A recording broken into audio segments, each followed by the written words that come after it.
Hello everyone. I am Priyanka and welcome back to our channel ABC of Commerce.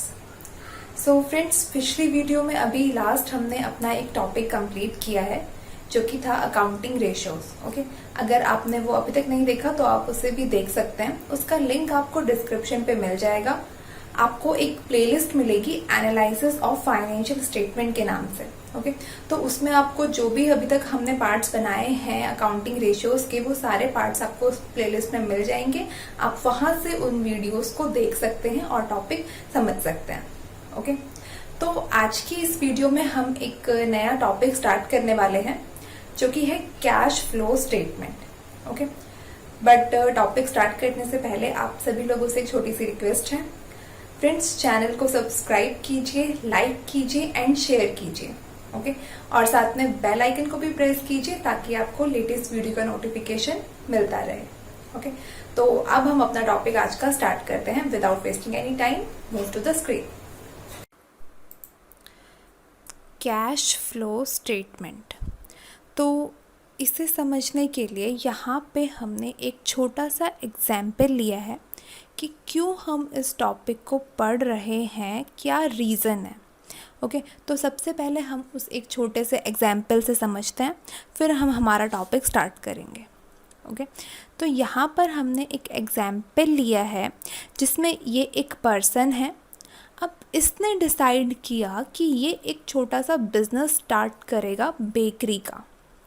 Okay, तो इसने ये bakery का एक छोटा सा बिजनेस स्टार्ट किया जिसमें इसने कैपिटल लगाई 10,000 की.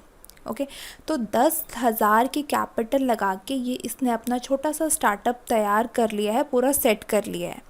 ओके, तो बाद में जब इसने अपनी मार्केट में एक शॉप खोली तो इसके पास एक कस्टमर आया.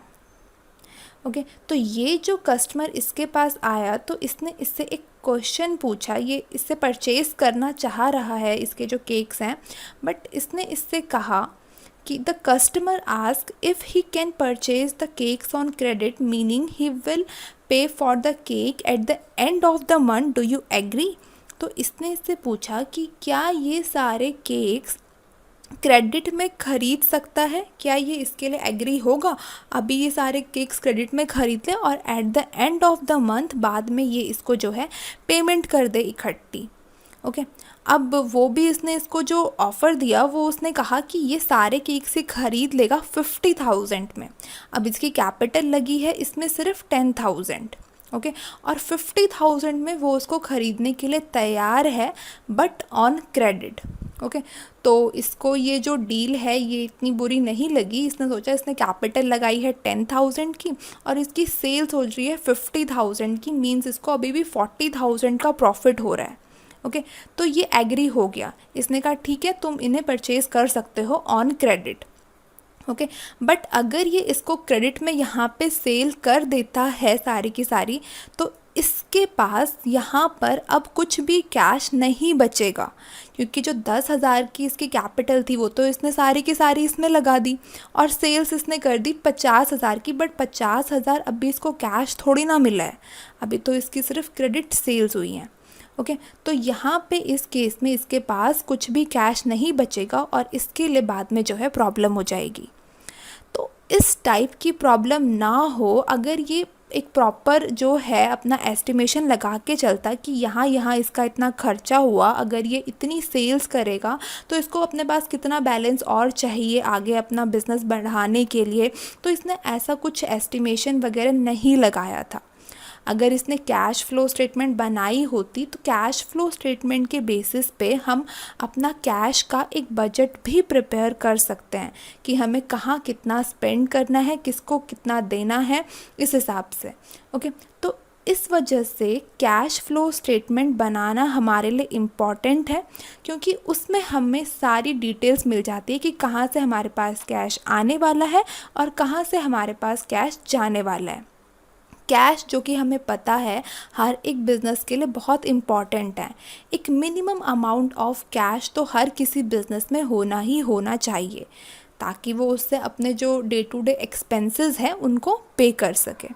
ओके, तो ये एक रीज़न है सबसे इम्पॉर्टेंट जिसकी वजह से हमें जो है कैश फ्लो स्टेटमेंट प्रिपेयर करना मैंडेटरी होता है। इसके बाद हम कुछ और रीज़न्स देखते हैं कि क्यों हम कैश फ्लो स्टेटमेंट बनाते हैं। तो इसमें सबसे फर्स्ट रीज़न है, अब कैश फ्लो स्टेटमेंट में जैसे नाम से क्लियर है, इसमें कैश से रिलेटेड सारी ट्रांजैक्शंस होती हैं कि कहाँ हम कितना कैश स्पेंड कर रहे हैं, कहाँ से हम कितना रिसीव कर रहे हैं। तो कैश फ्लो स्टेटमेंट हमें बताती है कि हमारा पैसा जो है वो कहाँ जा रहा है और कहाँ से आ रहा है। ओके, उसके बाद इसके बेसिस पे हम एक अपनी शॉर्ट टर्म फाइनेंशियल प्लानिंग भी कर सकते हैं, जैसा कि अभी हमने डिस्कस किया था कि कैश फ्लो स्टेटमेंट के बेसिस पे हम एक हमारा स्मॉल बजट भी प्रिपेयर कर सकते हैं। ओके, इसके बाद study of the trend of cash receipts and payments. अगर हमने कैश फ्लो स्टेटमेंट्स बनाई है पिछले साल की भी और हम आगे भी रेगुलर बना रहे हैं, तो हम कंपेयर कर सकते हैं कि पिछले साल के कंपेयर में हमें इस साल कितनी रिसिप्ट हुई, कितनी हमने कहाँ ज़्यादा पेमेंट करी, कहाँ से हमें कम रिसिप्ट हुई। तो ये सारा ट्रेंड जो है हम एस्टिमेट कर सकते हैं।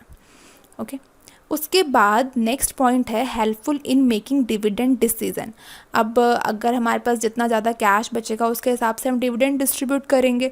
तो कितना हमें डिस्ट्रीब्यूट करना है, कितना हमें जो है कैश अपना बिजनेस में रखना है रिटेन करके, तो ये हम पता लगा सकते हैं जब हमें पता हो कि हमारे पास कितना कैश बचा है।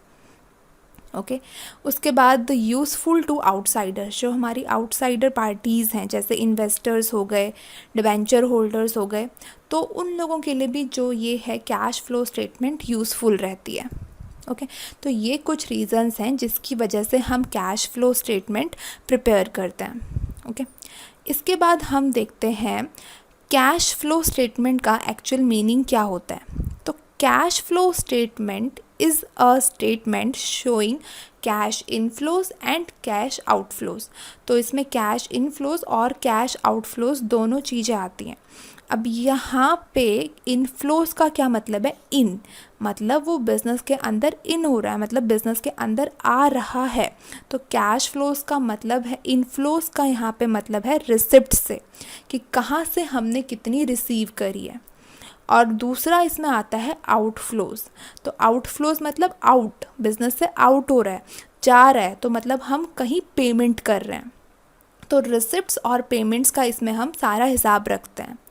जो सारी की सारी हमारी कैश ट्रांजैक्शन है, बट यहाँ पर हमारी सिर्फ कैश ट्रांजैक्शंस हम रिकॉर्ड करते हैं, नॉन कैश ट्रांजैक्शंस हम यहाँ पे नहीं दिखाते हैं। ओके, तो ये होती है कैश फ्लो स्टेटमेंट जो हम पास्ट पीरियड के बेसिस पे बनाते हैं, मतलब जो ट्रांजैक्शन हमारी हो चुकी है, रिसिप्ट हमारे पास हाथ में कैश आ चुका है तो हम उसको वहाँ पे दिखाएंगे, पेमेंट हम कर चुके हैं, दे चुके हैं कैश, तो वो हम वहाँ पे दिखाएंगे। तो जो ट्रांजैक्शन हो चुकी है वो हम यहाँ पे रिकॉर्ड करते हैं और इसके बेसिस पे हम फ्यूचर के लिए एक कैश बजट भी प्रिपेयर कर सकते हैं। ओके, तो ये होती है कैश फ्लो स्टेटमेंट। अब कैश फ्लो स्टेटमेंट बनाने के लिए बिज़नेस के अंदर जितनी भी एक्टिविटीज़ हैं उनको 3 टाइप्स में क्लासीफाई कर दिया गया है। ओके, तो कैश फ्लो स्टेटमेंट बनाने से पहले हमें पता होना चाहिए कि वो कौन सी एक्टिविटीज़ है और कौन सी एक्टिविटी में क्या क्या आएगा। तो वो 3 एक्टिविटीज़ हैं, operating activities, investing activity and financing activities. Okay, तो 1 बाय 1 सबसे पहले हम इन एक्टिविटीज़ को डिटेल में डिस्कस करेंगे। तो सबसे पहले देखते हैं cash flow from operating activities. तो ऑपरेटिंग एक्टिविटीज़, अब यहाँ पे कैश फ्लो का मतलब इनफ्लोज भी इसमें आएंगे और आउटफ्लोज भी इसमें आएंगे। इनफ्लोज जो हम रिसीव कर रहे हैं और जो हम पेमेंट कर रहे हैं वो सारी हम यहाँ पे इंक्लूड करेंगे जो हम ऑपरेटिंग एक्टिविटीज़ से कर रहे हैं। ओके, तो सबसे पहले हमें पता होना चाहिए कि ऑपरेटिंग एक्टिविटीज़ होती क्या है। तो ऑपरेटिंग एक्टिविटीज़ हमारी होती हैं वो एक्टिविटीज़ जो बिज़नेस की रेगुलर एक्टिविटीज़ होती हैं, बिज़नेस अर्न कर रहा है अपनी रेगुलर एक्टिविटीज़ से। फॉर एग्ज़ाम्पल, अगर कोई एक गारमेंट मैन्युफैक्चरिंग कंपनी है तो उसका मेन रेवेन्यू सोर्स क्या होगा, उसकी मेन बिज़नेस एक्टिविटी क्या होगी, गारमेंट्स को मैन्युफैक्चर करना, उनको सेल करना। ठीक है, अगर वो यहाँ से कुछ भी अर्न कर रहा है तो वो उसकी ऑपरेटिंग एक्टिविटी का पार्ट है। जो भी हम मतलब गुड्स या सर्विसेज बना रहे हैं, कस्टमर्स को सेल कर रहे हैं, वो हमारी मेन ऑपरेटिंग एक्टिविटीज़ होती है।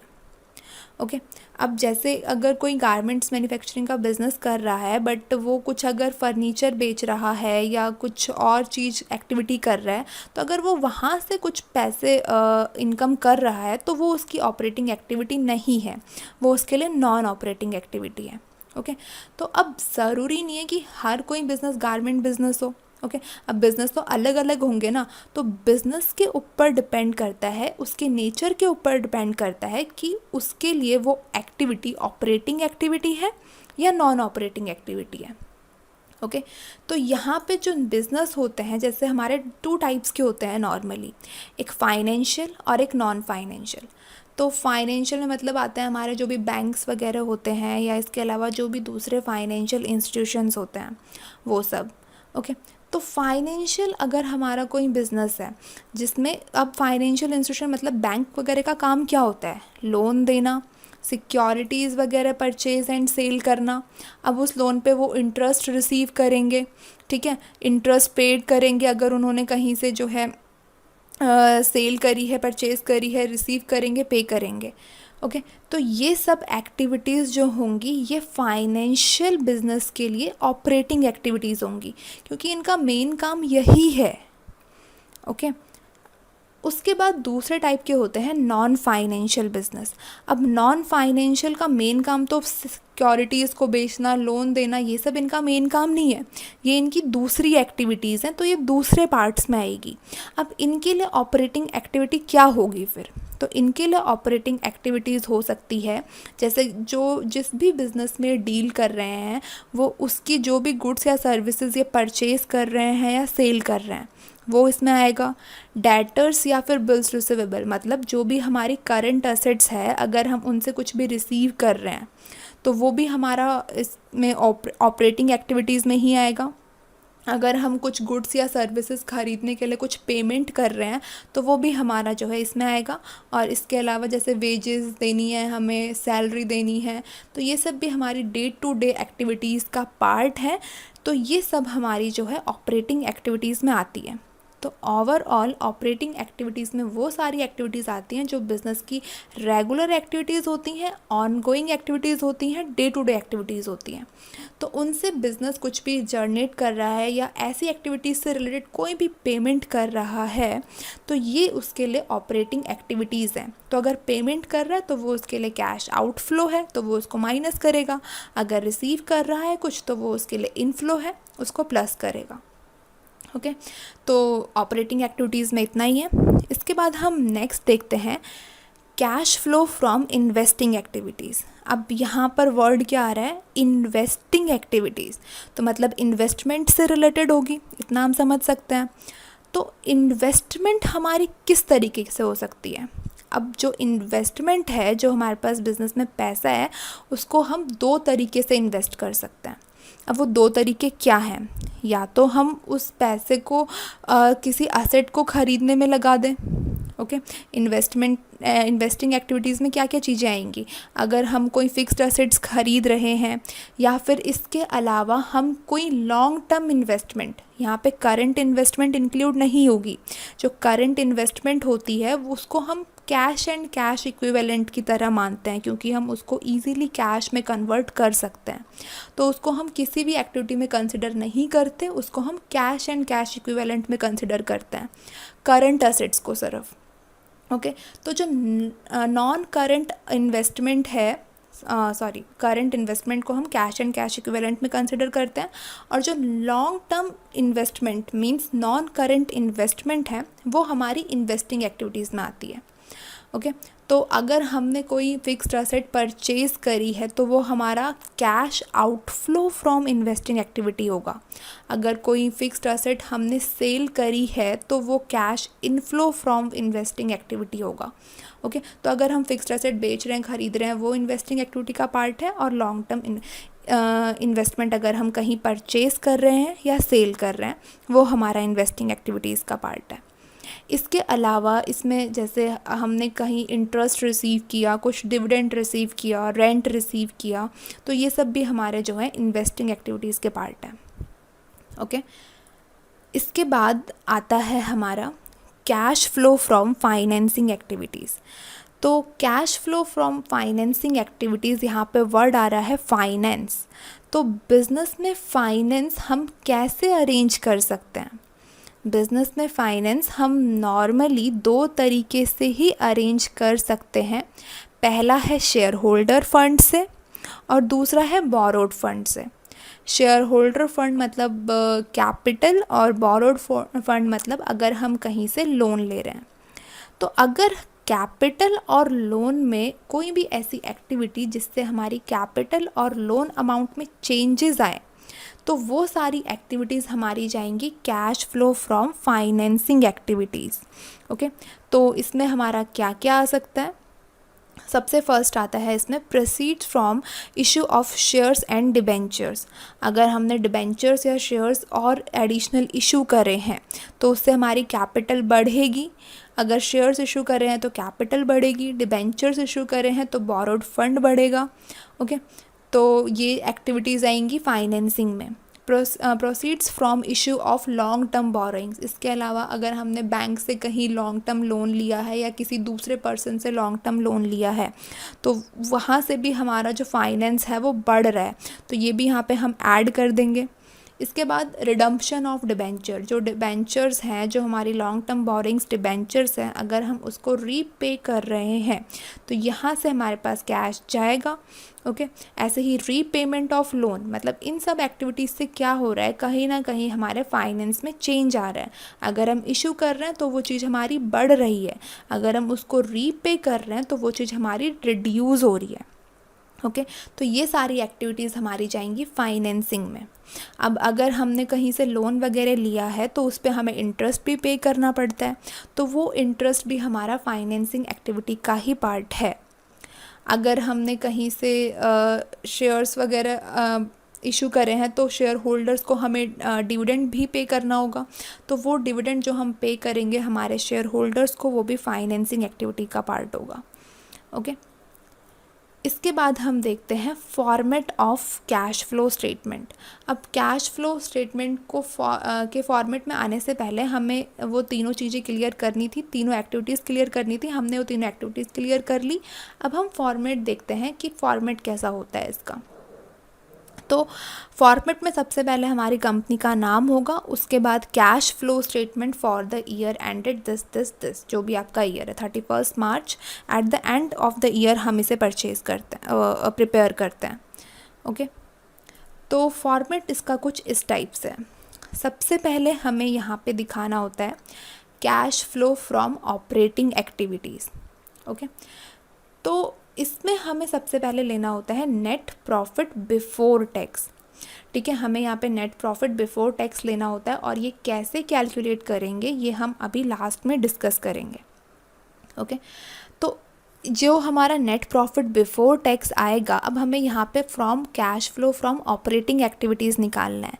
तो इस नेट प्रॉफिट में हमारे कई सारे ऐसे एक्सपेंसेस इंक्लूड होंगे जो नॉन कैश होंगे और नॉन ऑपरेटिंग होंगे। अभी हमने क्या डिस्कस किया था स्टार्टिंग में कि कैश फ्लो स्टेटमेंट में हम सिर्फ कैश पेमेंट और कैश रिसिप्ट्स दिखाते हैं, नॉन कैश आइटम्स हम इसमें नहीं दिखाते हैं। तो जो नॉन कैश आइटम्स मतलब नॉन कैश एक्सपेंस या फिर इनकम, नॉन कैश एक्सपेंस ही होता है, जैसे डेप्रिसिएशन वगैरह हो गया, अगर हमने वो लेस किया है तो हमें इसको यहाँ पे वापस से ऐड करना होगा, क्योंकि वो हमारा ऑपरेटिंग एक्टिविटी का पार्ट नहीं है। तो नेट प्रॉफिट में हमने उसको लेस किया था, मतलब प्रॉफिट एंड लॉस अकाउंट बनाते वक्त, तो अब हम इसको यहाँ पे वापस ऐड कर देंगे। ओके, अब जो भी हमारे नॉन ऑपरेटिंग आइटम्स हैं, अब हमें पता है कि ऑपरेटिंग आइटम्स क्या होते हैं, तो इसके अलावा जो भी आइटम्स बच गए वो हमारे नॉन ऑपरेटिंग होंगे, तो उनको भी हम यहाँ पे वापस एडजस्ट कर देंगे। अगर हमारा कोई नॉन ऑपरेटिंग एक्सपेंस है तो इसको वापस ऐड कर देंगे, अगर नॉन ऑपरेटिंग इनकम है तो उसको यहाँ पे लेस कर देंगे। ओके, तो एडजस्टमेंट्स देखते हैं क्या एडजस्टमेंट हमें करनी है। तो जो भी हमारे पास आइटम है, जैसे डेप्रिसिएशन है, नॉन कैश आइटम है, preliminary expenses, discount on issue of shares and debentures, goodwill right of कर रहे हैं, डिबेंचर्स राइट ऑफ कर रहे हैं, पेटेंट राइट ऑफ कर रहे हैं, तो ये सब हमारे नॉन ऑपरेटिंग एक्सपेंसेस हैं, नॉन ऑपरेटिंग आइटम्स हैं। तो इनको हम यहाँ पर वापस ऐड कर देंगे।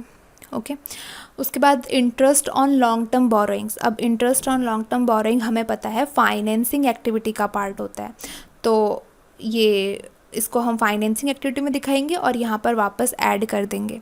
Loss on sale of fixed asset. अब फिक्स्ड एसेट बेच रहे हैं तो उस पर अगर हमें प्रॉफिट या फिर लॉस हो रहा है तो वो तो हमारा ऑपरेटिंग का हिस्सा नहीं है, हमारी day to day business activity से रिलेटेड नहीं है। तो अगर लॉस हो रहा है तो हम उसको यहाँ पे ऐड कर देंगे, अगर फिक्स्ड एसेट को बेचने पे प्रॉफिट हो रहा है तो लेस कर देंगे। ओके, तो इन सब का टोटल करके यहाँ पे हमारा अमाउंट आएगा।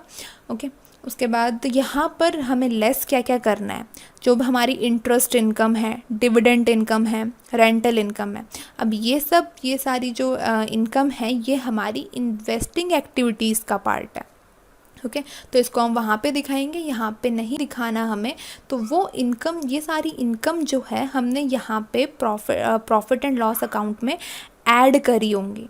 ओके, तो अब हम यहाँ पे लेस कर देंगे क्योंकि ये हमें यहाँ पे नहीं शो करनी, इसका इफेक्ट हमारा यहाँ पे नहीं दिखाना, तो इसको हम लेस करेंगे और जो भी फिगर हमें लेस करनी होगी उसको हम यहाँ पे ब्रैकेट में दिखाएंगे। ओके, उसके बाद हमें यहाँ पे दिखाना है उसके बाद यहाँ से जब हम इसको सॉल्व कर लेंगे तो ये हमारा आएगा operating profit before working capital changes. Okay, इसके बाद हमें यहाँ पे क्या करना है, जो हमारी डिक्रीज़ इन करंट एसेट्स, अब हमें यहाँ पे ऐड करना होगा डिक्रीज़ इन, अभी ये हमारा ऑपरेटिंग एक्टिविटीज़ का ही चल रहा है, अब हमें यहाँ पे ऐड करना है डिक्रीज़ इन करंट एसेट्स और इंक्रीज़ इन करंट लाइबिलिटीज़। ऐसे ही लेस करना है इंक्रीज़ इन करंट एसेट्स और डिक्रीज़ इन करंट लाइबिलिटी। अब इसमें कन्फ्यूज़न रहती है कि डिक्रीज़ हो रहा है तो क्या करना है, ऐड करना है, लेस करना है, क्या करना है। तो इसको हम किस तरीके से समझेंगे। डिक्रीज़ इन करंट एसेट का मतलब क्या है, जैसे एग्जाम्पल के लिए हमारी करंट एसेट में जैसे डेटर्स आते हैं। ओके, तो डेटर्स हमारे पहले थे 1 लाख, अब हमारे पास डेटर हो गए हैं 80,000। तो इसका मतलब क्या है, जो 1 लाख के हमारे डेटर्स थे उनसे हमें 80,000 डेटर्स से हमें कैश रिसीव हो गया है। ओके, तो जो 80,000 हमारे पास कैश आ गया है वो तो हमारा इनफ्लो हो गया है। ओके, हमारे पास कैश आ चुका है, तो वो कैश जो हमारा बढ़ गया है उसको हम यहाँ पे जो है ऐड कर देंगे। ओके, तो इस वजह से डिक्रीज़ इन करंट एसेट हम यहाँ पे ऐड कर देते हैं। ठीक है, अब ऐसे ही increase in current liability. Increase in current liability का मतलब क्या है, जैसे लाइबिलिटी में हमारे क्रेडिटर्स आते हैं।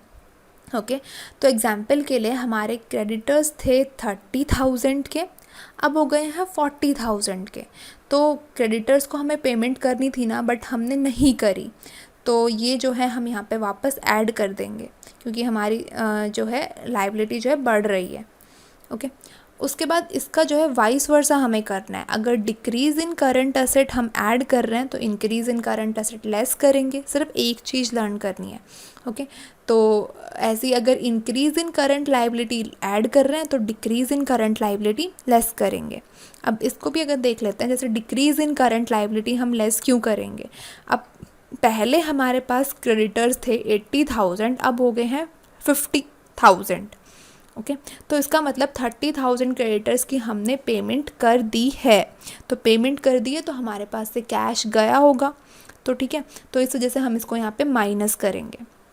तो इसके बाद हमारा आएगा कैश फ्रॉम ऑपरेटिंग एक्टिविटीज़। अब लास्ट में हमें क्या करना है, जो हम टैक्स पे करेंगे, इनकम टैक्स जो हमने पे करा होगा उसको हम यहाँ पे जो है लेस कर देंगे, और उसके बाद जो हमारे पास आंसर आएगा वो हमारा आएगा net cash flows from operating activities.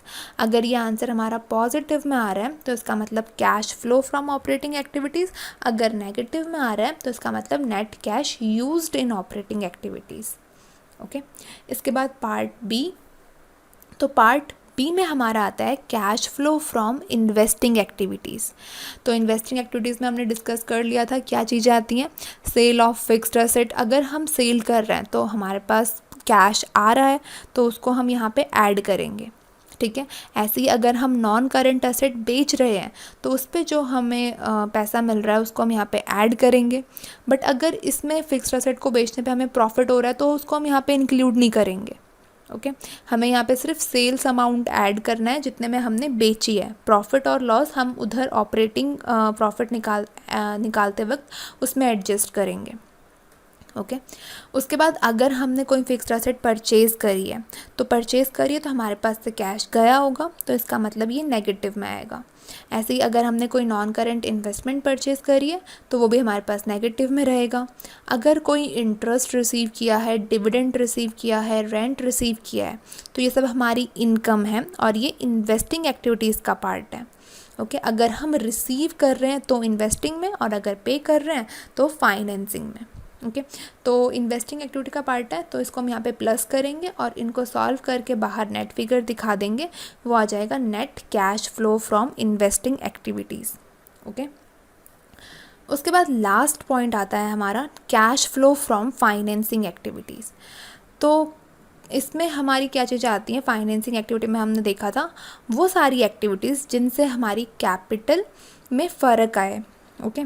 Capital या फिर हमारी बोरोइंग्स में जो है फ़र्क आए।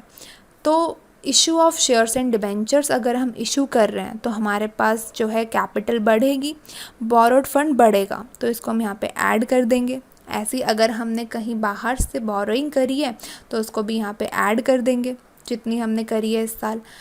रिडम्पशन ऑफ डिबेंचर, मतलब हम पेमेंट कर रहे हैं डिबेंचर्स की या फिर किसी भी लोन अमाउंट की, तो उसको हम यहाँ पे लेस कर देंगे।